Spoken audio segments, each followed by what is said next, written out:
بسم الله الحمد لله والصلاة والسلام على رسول الله. السلام عليكم ورحمة الله وبركاته. خطبة جمعة أنتي وخطيبكم نو أخري أي نوتهاي dadkaas walaalaha ee la sheegay dhibaatadaas haysataahi naguma cusba hadee awalna waan la xanuunsan jirnay haddana sidoo kale aan u xanuunsanayna laakiin anaguna sida uu sheekhu u barbar dhigay mid aan taas aan ka yareyn oo noo gaara ayaan haysata adduunyaduna qarniga 12aad adduunyo maslaxadeed ay iska noqotay oo anaga la sidayna waxaan xaq ugu lahayn ummado badan oo muslimiin ah in ay qadiyadan khawaarijta oo dadka muslimiinta iyo dadka caalamka oo dhan oo ah maxaan ku iraaday cadawga in nalaga garb istaagay ahayd qaar badan oo kamid ah waa nalaga garb istaagay dabcan laakiin sidii haddana ay u dhameystirnayd ma dhaam intaas kadib laakiin xaqiiqada dhabta waxay tahay annaga iskale wiilashu annaga inaga soo dhaxbaxeen khawaarijta dhulkanaga ayay joogaan marka annaga mas'uuliyadda koobaad ay naga saaran tahay inaan xalino waa ku baaqnay intaas soo jeer inaan si nabad ah ku xalino oo ay isbedelaan ka tanaasulaan fikirka qaloocan ku soo noqdaan ummadooda laakiin ilaa ay hadda inta badan wili baaqeena salmiga nabadda ah daga laab u dolaala kuma dhicin waa rajaynaynaa mustaqbalka inay ku dhacaan u saaxan mayna meel ilaahay soo hanuuniyo intaan dhahno وساحمينا مال إلهي سوهمنا لنا وانا اسك دحيننا hadii la yiraah waana waxa aan ku jirno waxaan rabaa dadka Soomaaliyeed inaan u sheego shacabka Soomaaliyeed meel kasto oo joogo gaar ahaan kuwooda miyiga ku nool ee deegaanadu ay nimankan ku habsadeen muddada dheer ku nool ayaa runtii aad iyo aad door aan la soo koobi karin ka qaatay in ay iska kiciyaan sidaan hore u sheegay kalluunku wuxuu ku nool yahay biyaha haddii barkada kalluunku ku nool yahay biyaha laga daadiyo ka dhamaadaan kalluunku ma noolaan karo argagixisada iyo khawaarijta waxa ay ku dhex nool yihiin oo biyahoodii ay ku dhex dabaalanayeen waa shacabka Soomaaliyeed maantana ilaahay mahadi shacabka Soomaaliyeed waa arkeen nimankaan niman la sii xambaarsanaa kar inaanay ahayn waana ka hor yimaadeen waana diideen wixii ay ku soo jireen 16 sano ee la soo dhaafay sidaas daraadeed khawaarijtu maanta waa kalluunka biyaha ka dhamaaday ee wili firq leh gadgadoomaya laakiin dal la garanayo qof walba meesha uu ku dambeeyay inay tahay geeri nimankaas wali waxaan ugu baaqaynaa baaq nabadeed ummadooda Soomaaliyeed soo raacaan diintooda xaniifka ee toosan ee ummadan malaayiinta ay ku dhaqantahay abna ay ku dhaqmi jirtay soo raacaan ha ka tanaasulaan fikir aanan anagu lahayn asalkiisa aanan lahayn diinta islaamka hore looga sheegay oo aan meel raad isal midna aanan ku lahayn bal muxuu ahaay in badan oo rasuulka kaleey salaatu wasalaam uu ka digay anuu sheegay inay jiri doonaan oo meel badan ay ka soo bixi doonaan annaguna aan ka midnahay meelaha la tilmaamay inay ka jiri doonaan oo ay hadda dalkeena ka jiraan marka taas dadka Soomaaliyeed waxaan rabaa inaan u sheego ayaan dhaweeto dhibaatooyin dagaal yaa lagu jiraa dagaalka guud ahaan jahooyin badan iyo meelo badan iyo wajiyo badan asoo ah yaa lagu jiraa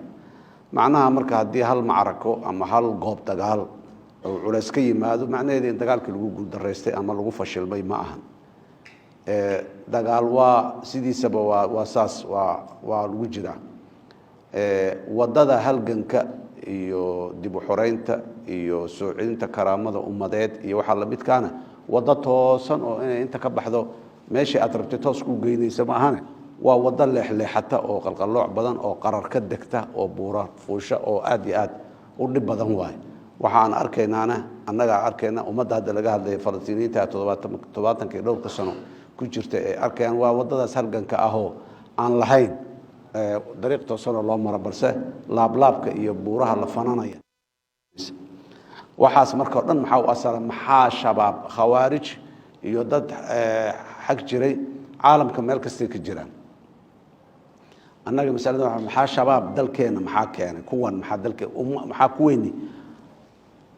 cawlamada adduunka maanta sameysatay iyo globaalka horta adduunyadu waa isku xiran yihiin waa tan la yiri adduunyadu waa hal tuulo waa tan la yiri marka khawaarijti meel kale ka jirtay inay noo soo safriso fikirkii oo ay dalkan ay keentahay wax diiday ma jirin sidaas daraadeed ayaa nimankan ku yimaadaan laakiin asbaabta keenta waa maxay asbaabta koow iyo laba iyo saddex ee keentay waxa waaye dalkanagu beriga ay ku curteen ay ku dhasheen ay ku bulaaleen inay dowladnimadeenu daciif ahayday oo ay nuglate meel kasta oo dowladnimadu ay ka nugushahay ayay nimankaan ku bulaalaan meeshii dowladnimadu ay ka xoogan tahayna rajo lagama qabo inay ka dhashaan mugi caalamkoo dhan dal aanay kuwa fikirka kuwaan qabaan dad qabaahi aanay joogin si kasta u yaraadaan aanay joogin ma jiro waa wada joogaan laakiin nidaam dowladeed oo aanay ku bulaali karin ayaa ka jira dalalka annaga waxay agteena ugu bulaaleen waxay tahay dowladeennii muddadii ayna soo dhexgaleen dowlad nugul inay ahayd oo aan dalkoo dhan aanan kontrolin oo dhul badan oo ballaaran oo dalka Soomaaliya ka mid ah wax dowladnimo oo gaaray aanay jirin sababtaas ayaa keentay inay dalkeena horta ku dhasho marka sababtaas markay keentay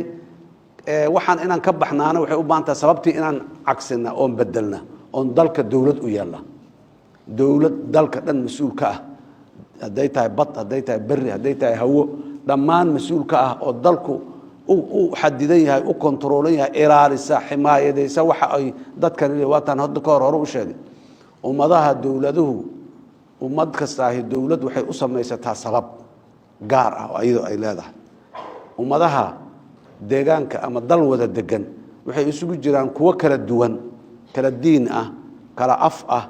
kala maxaan ku raadayay asalkoodii kala muxuu ahaay jinsi maxaan ku raadayay kala duwan oo maxaan ku raadayay luqadi ka dhaxayn oo diin ka dhaxayn waxba ka dhaxayn dawlad waxay u sameystaan inay u sameyso wax ka dhax dadku wax ka dhaxay hadaanay lahayn ma wada jiri karaan mana jiri karaan sidoodaba ummad meel degan wax ka dhaxeeyo oo ay wada leedahay oo ay wada ilaashanayso inay leedahay waa kuwaas kala duwan marka dawladdu waxay u sameystaan wax ka dhaxeeyo oo ay wada ilaashadaan inay u sameyso dawladda sidaas daraadeed wuxuudi gaargaarka ay gooni u haystaan diimahoodii iyo wuxuudi laakiin wax ka dhaxeeyo oo ay wada ilaashadaan inay sameystaan si dawladnimadan ay ugu xoognaan ayaguna ay u wada jiraan u wada joogaan cagsiga taas marka maxaa ummad mid ah oo aan kala duwaneyn oo dhalasho ku kala duwaneyn oo dhaqan ku kala duwaneyn oo diin ku kala duwaneyn oo aan hab nololeed ku kala duwaneyn oo midaysan ayaa ayaguna dawlad sameystaan maxay u sameystaan waxay u sameystaan dawladdu in ay u ilaaliso waxaas ka wada dhaxeeyo ay leeyihiin diintiyaa naga dhaxayso afkiyaa naga dhaxeeyo dhaqankii suubanaayaa naga dhaxeeyo dalkii iyo deegaankiyaa naga wax walbaa naga dhaxeeyo on wada leenahay waxaas aan wada leenahay inay noo ilaaliso dawladda waxaa ka mid ah waxay noo ilaalinaysa diintaa ka mid ah diinta islaamka marka dee ilaaha ballan qaaday ayadu oo hadda anagu ballanqaadkeena kuma xirna oo ilaaha yiri diintaasi annaga soo dejina annagaana ilaalinayno laakiin ummadan dhexdeeda inaan fasahaad iyo maxaan ku raadaay inxiraaf iyo balaayo kale iyo kala qaybsanaan diinta ummadda way midaysaa ayagoo kala duwan markay u timaado hal diinta islaamka haday wada qaataan way midaysaa nimana soo dhaxgalay inay dadka ku kala qaybiyaan rabo dawladda yac ka dheerayd inuu xoogaa beriga meesha way ka maqleen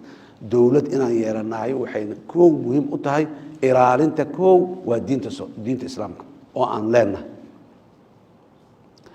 hal shacabaan nahay soomaaliyaan nahay isku afaan nahay isku dhaqanaan nahay laakiin